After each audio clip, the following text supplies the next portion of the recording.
Hi, today I want to share with you how to tie the scarf tie. So there are so many different ways to tie this headband. I'm going to try to fit them all in this video and slowly explain them to you and show you how to do them. I know the scarf tie can be a little bit intimidating, but hopefully this video helps you feel a little bit more comfortable with it. Personally, it is one of my favorite styles, and because of the fact that you can wear it so many different ways, it's like 7 or more different headbands in one.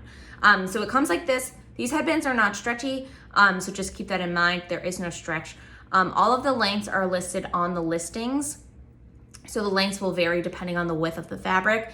So some of them are a little bit longer than others and might be better or worse for your head depending on the size of your head. So make sure that you pay attention to those before you purchase.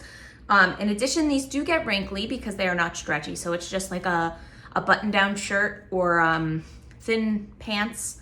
If it's tied for a long period of time, it will get wrinkly. So you can either iron it with a regular iron it with a steamer.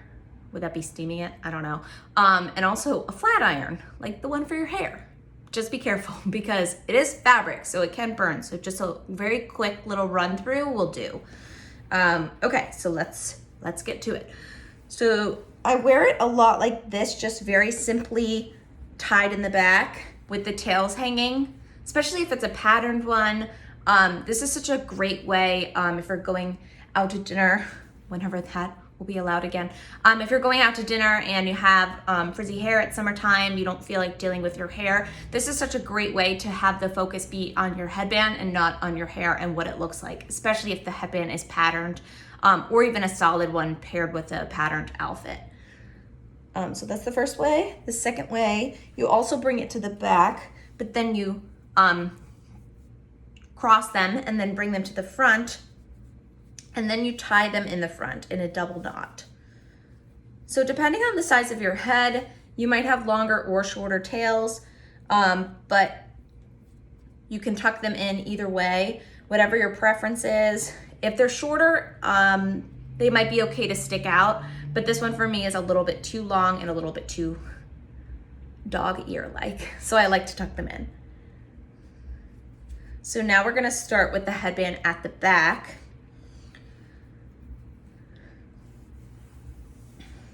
And you can either just cross it and tie it in the back so you kind of have this like crisscross look, or you can do a little loop-de-loo. Is that a thing? Tie it in the back and you can kind of adjust as needed, and then it looks very similar to the twist headband. The great part about these headbands is that because they tie, they usually stay on your head pretty well because you have the ability to adjust them to fit your head and to stay comfortably on your head. I still wear them over my ears just like all of the other styles. Personally, I find it stays best, especially depending on the texture of your hair. If you have very slippery hair, these headbands are generally not as grippy as the other brushed poly fabric I use that is stretchy. So keeping them over your ears does help, in addition to tying it the tightness that will keep them on your head. Okay, so there you go, that is that. Some people tie it in a bow. Personally, I do not wear it like this because I don't think I can rock it. But if you can, people can, you just bring it to the front and tie it in a knot and then tie it in a bow. Just like you're tying your shoes. And again, this is not for me. Some people can do it. I cannot. You can also tie it around your bun or your ponytail. So you can kind of wrap it around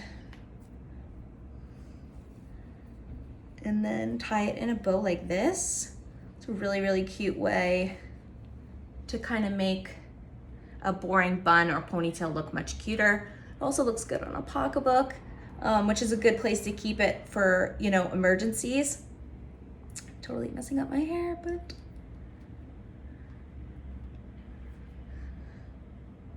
don't do that if you don't plan on keeping it there. Okay, so another cool way, so you start at the back and you bring it to the front and you tie it in a knot. Don't worry, I won't do the bow again. Adjust it. I would probably double knot it here and then bring them to the back and tie them. So that way it has like this cute little knotted style in the top and it's tied in the back. Another way, are you keeping count? I am not. This is seriously why I love this headband so much, because there's just so many different ways.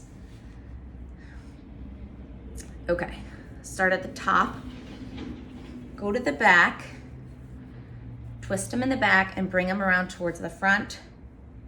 Mine are a little bit uneven, but. So you're gonna tie it, and then you're gonna take each end and twist it around each side. So it creates kind of like a little crown. Again, mine were a little uneven, so obviously make sure that yours are even before you do this. But this is such a cool way. It looks like a totally different headband. And obviously I didn't tuck this up very nicely, but you get the gist. It looks like a little crown. And this would actually be really great for office attire, or if you're going to a party and you just want to throw your hair up. Again, a summer party, get your hair off of your face and back and neck and everything. This will help dress it up, definitely.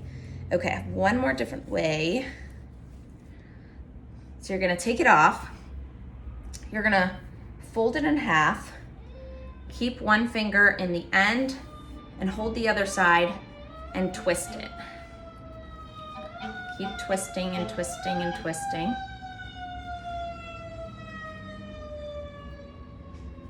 Then you're gonna put it on your head and you're gonna tuck these two ends into this little circle. Technically, you're only gonna tuck in one so you can leave the other one out and you can tie it. And this is like, reminds me of like a Roman or Greek goddess situation. I love this one. And that's it. That's all. Only 10 styles. Again, I love that headband. Those are all the ways that you could wear it with your hair up. You could do all of those ways with your hair down. But personally, it's easier for me to wear it to put it on with my hair up. So regardless if I'm wearing it with my hair up or my hair down, I put my hair up to put it on and then I'll take my hair down. So I'll put it in like a very loose little ponytail to do the style without my hair getting kind of tucked up and getting in the way. So you could do all of these with your hair down. I would just, again, put your hair up real quick to get it out of the way and then take it down and let it fall where it falls.